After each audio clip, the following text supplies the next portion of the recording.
Welcome back. I know that I've never been one to really like American history. I've always felt that it was kind of like part of an incomplete story. And I know that as things are still happening and we're still seeing changes continuously, it is important that sometimes we revisit the past.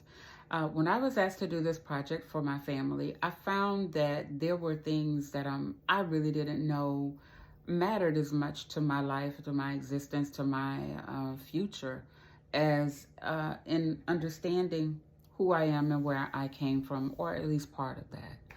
There were two things that I learned about in doing this project. One was the transatlantic slave trade, and the other was the domestic slave trade.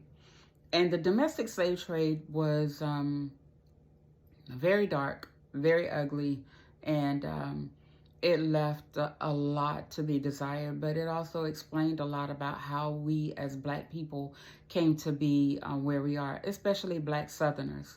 One thing that I can say about this project is that it definitely gave me a better understanding of why it is important to be empowered by my past and by the women in my family and understand the weight that the Black woman carries. And I know that there's some people who are going to disagree.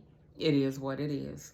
And I know that there's some people who are going to say, well, that's in the past and we're past slavery. Truly, we are not. And that there are other people who say, you're reading too much into this and you shouldn't be. But honestly, we need to do more reading. We need to do more digging, and we need to do more understanding the research that goes into how did we get to where we are.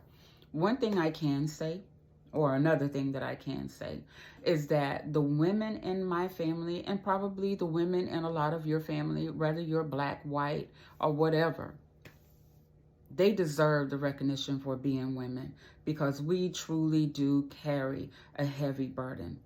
As I learned about the domestic slave trade, one thing that caught me off guard continuously was the fact that the Black woman was used to populate slavery.